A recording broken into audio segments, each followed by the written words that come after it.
오늘 M7 소식, 엔비디아 첫 번째로 가져와 봤습니다. 여러분, 엔비디아 실적 가장 주시하고 계시죠? 저도 그래서 오늘 M7 기사로 항상 테슬라를 처음에 장식을 해놓다가 오늘은 엔비디아로 좀 꼽아서 기사 내놓고 나왔습니다. 기사도 한 번씩 보시고 이 저희랑 영상으로 공부하시고 기사로도 보시면 이렇게 글로 보시면 또 정리 또 빠르잖아요. 한 번씩 좋아요 눌러주시고 봐주십시오. 자, 엔비디아 실적 발표 D-1입니다. 2분기 실적 5월부터 7월까지 이 실적 치가 발표가 되는데요. 월가에서는 대체적으로 2분기에도 역대급 실적 기록할 것이다. 1분기도 매출 잘 썼는데 이걸 뛰어넘을 것이다. 이렇게 전망을 하고는 있어요. 그런데 제가 주목한 것은 아마 이 내용 여러분 보셨을 거예요. 보셨고 회자가 되기도 했었는데 제가 이 시점에 한번 잡아두는 게 좋겠더라고요. 최근에 3개월 내 이 엔비디아 관련 목표 주가나 목표 의견 투자 의견에 대해 제시한 39명의 애널리스트 중에 35명이 여전히 스트롱 바이 의견 내고 있습니다. 그리고 3명은 중립 의견 내고 1명이 매도 의견이긴 하거든요. 근데 그 중립 의견 중에 하나가 도이치방크인데 그 내용 쭉 살펴드리려고 합니다. 저는 이렇게 소수 의견을 꼭 들여다보는 걸 좋아하거든요. 일단 2분기 매출 어떻게 잡힐 것으로 예상이 나오느냐. 지난해 같은 기간과 비교해서 매출 2분기 매출은 53%가량 증가를 한 459억 달러에서 460억 달러 요 정도로 예상이 되고요. 그리고 EPS 주당 순이익은 이것도 50% 가까이 늘 것으로 보입니다. 전년 대비 48% 오른 1달러 선으로 지금 집계가 됩니다. 이게 1분기 매출이 441억 달러였으니까 그와 대비해서도 분기 실적을 다시 한번 갈아치우는 것이고요. 그리고 지난 분기에 이제 컨콜 할 때 2분기 실적 어떻게 나올 것이냐 예상했는데 그때 이제 실적 상단으로 그 밴드 제시했던 게 459억 달러였거든요. 그러니까 그것 정도를 부합하는 수치를 내놓는다고 볼 수가 있겠죠. 요거 지금 실적 발표 앞두고요. 월가 주요 증권사 운용사 등등에서 엔비디아 목표 주가를 올려 잡았습니다. 가장 최근에 나왔던 두 곳을 살펴보면 베어드에서 엔비디아 목표가를 195달러에서 225달러로 올렸고요. 에버코어에서도 190달러에서 214달러로 상향을 했습니다. 지금 그 아까 제가 39명 애널리스트가 투자 의견 낸 거 목표 주가 12개월 목표 주가 봤더니 한 199달러 정도거든요. 오늘이 1% 올라서 181달러 정도를 기록했으니까 상향 여력이 약 10% 정도 평균치 목표가 평균치에 대비하면 상향 여력이 한 10% 정도 있다라는 것입니다. 이렇게 아직까지도 지배적으로 긍정 전망을 하는 분위기가 팽배한데 일부 보수적인 전망을 더 주시를 했습니다. 도이치방크인데요. 목표 주가 155달러 그리고 투자 의견은 중립을 다시 한번 재확인했더라고요. 그 이유는 여전히 1년 새 주가가 많이 오르면서 추가 상승 여력이 제한적인 그런 밸류에이션적인 부담이 있다라는 게 첫 번째 이유고요.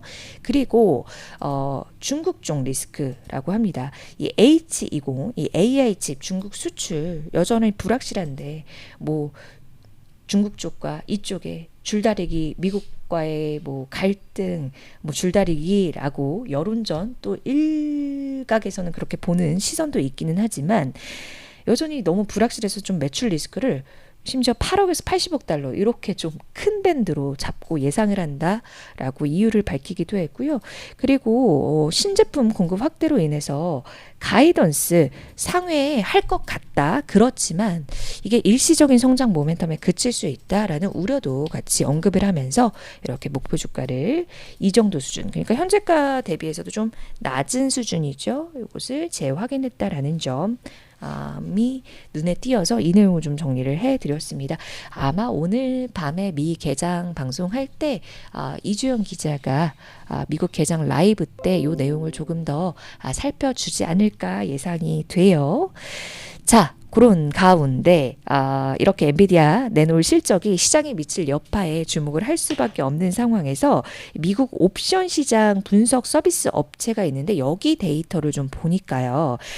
지난 12개 분기 동안 엔비디아 실적 발표에 따라서 그 옵션 변동률이 평균 7.7%였다고 합니다. 실제 평균 변동률도 거의 수렴해요. 7.6%.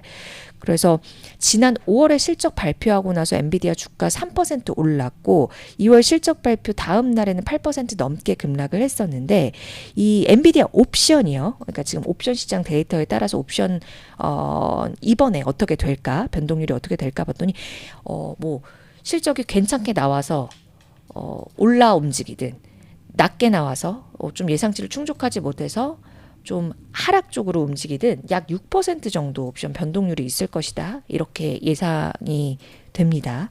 그래서 이러한 변동에 대해서도 엔비디아 실적이 가지고 있는 무게감이 크다 보니 이렇게 변동률도 지금 플러스 마이너스 6% 이에 따른 뭐 시총 변동폭도 굉장히 크게 집계가 되고 있다라는 점까지 오늘 엔비디아 소식으로 전달 드리려고 해요.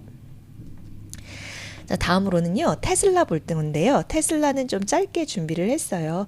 여러분 테슬라 사이버 트럭 저는 사실 외관은 너무 멋져요. 무슨 SF 영화에 나오는 그러한 미래 차량 같은 걸 사실 테슬라 사이버 트럭 내놨을 때 저는 첫인상이 그랬었거든요. 와 진짜 멋있다. 이거 지금 영상으로 재생되는 거는요. 멕시코에서 이 사이버 트럭을 이 경찰 차량으로 활용을 한다고 합니다. 제가 언젠가는 사이버 트럭 얘기할 날이 있어서 다운로드 받아놨는데 오늘 쓰는군요.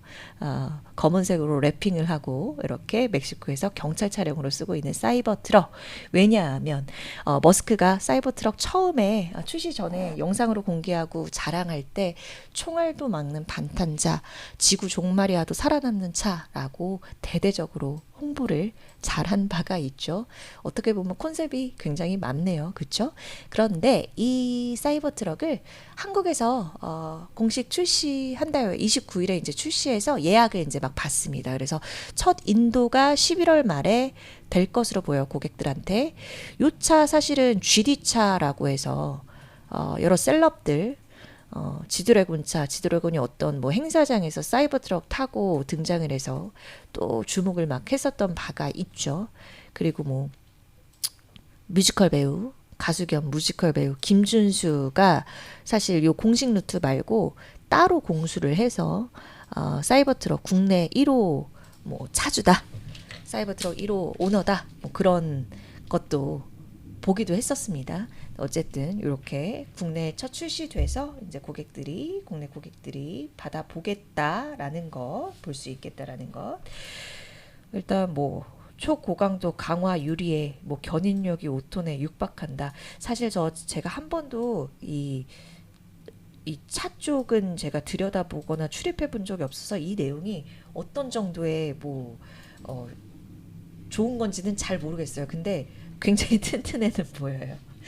그리고 이제 출시 트림은 뭐 사륜구동이랑 사이버 비스트 두 가지. 뭐 예상 주행 가는 거리가 각각 520km, 496km 정도 이렇게 된다고 합니다. 네.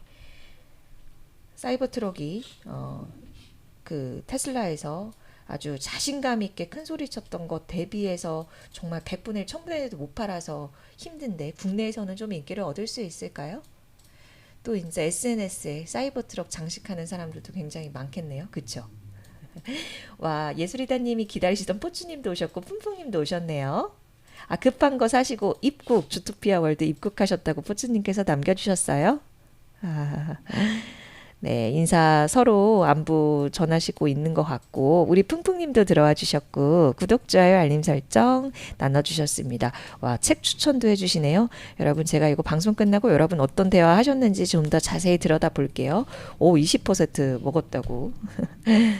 네, 사이버 트럭은 LG 엔솔탐제 우리 풍풍님 배터리 전문가답게 말씀을 딱 주셨어요. 고맙습니다. 좋은 정보. 엔비디아 카더러에서는 한계를 넘었다라고 하던데 다음 주까지는 미장도 지켜봐야 이렇게 의견 나눠주셨습니다. 자, 그리고 애플 보겠습니다. 애플도 여러분이 저랑 같이 이 시간 통해서 확인했던 내용인데 이제 애플에서 공식 땅땅 쳤기 때문에 아이폰 17 시리즈 9월 9일에 공개를 한다. 기본 모델은 6.1인치에서 6.3인치로 화면도 조금 넓어지고요. 주사율도 헤르츠 높아진다고 합니다. 제일 주목하고 계신 거는 역대급 가장 아이폰 중에 가장 얇은 최슬림 폰, 아이폰 에어 모델이죠. 플러스 모델을 대체할 것으로 예상이 되는데요. 두께가 5.5mm. 진짜 얇다. 그쵸? 이게 갤럭시 엣지 S25 엣지보다도 0.3mm가 얇으니까 굉장히 손이 작고 그리고 또 이렇게 또 무거운 스마트폰에 지치신 고객들의 마음을 사로잡을 수 있을지 궁금해지네요. 그리고 프로랑 프로맥스는 그 뒷면 디자인 요거는 조금 불호 시선이 많던데요. 예. 사실은 카메라 3개 이렇게 달리는 모델부터 아이폰 디자인이 너무 역행하고 있다, 퇴행하고 있다 이랬었는데 이번에는 아주 이렇게 크게 이 카메라 구간을 잡은 게 지금 목업 제품들 그 커버 케이스 막 나오고 있잖아요. 근데 보는데 일단 이건 저의 개인 성향이니까, 개인 취향이니까 저는 불호. 애플이 너무 안 예쁜데 저는 그래서 내년에 나오는 저 폴더블 아이폰을 기다리고 있습니다. 아이폰 바꿀 때도 됐어요. 제가 테네스 쓰고 있잖아요, 여러분. 폰 2개 쓰고 있는데 하나는 테네스라고 말씀을 드렸는데 기억하시나요? 그래서 6년 만에, 7년 만에 좀 빨리 바꾸고 싶어요. 저는 아이폰 10화를 기다리고 있다라는 것. 그리고 아무튼 프로맥스는 뒷면 디자인은 변경되는데 아무튼 이 카메라 기능 강조를 한다라는 거죠. 그래서 사진 기능 강화하겠다 이렇게 얘기를 하고 있고 아이폰 17 시리즈랑 더불어서 애플워치 11 시리즈도 공개를 하고요. 그리고 에어팟 이어폰 에어팟 프로도 3세대를 공개를 하는데 22년에 내놓고 3년 만에 에어팟 프로 3세대를 같이 내놓습니다. 월가에서는 또 이렇게도 이야기를 합니다. 애플 이번 아이폰 17 시리즈가 애플의 3개년계의 완성의 그 첫 단계라고요. 그래서 내년에는 폴더블 폰을 내놓고 이제 27년에는 커브드 글라스 폰. 요거는 형태가 어떻게 될까요? 이렇게 좀 기운 형태이려나요? 예, 이런 식으로 선보일 것이다 라고 예상을 하고 있는 상태입니다. 자, 오늘 M7 소식은 이렇게 좀 정리를 해드리도록 할게요.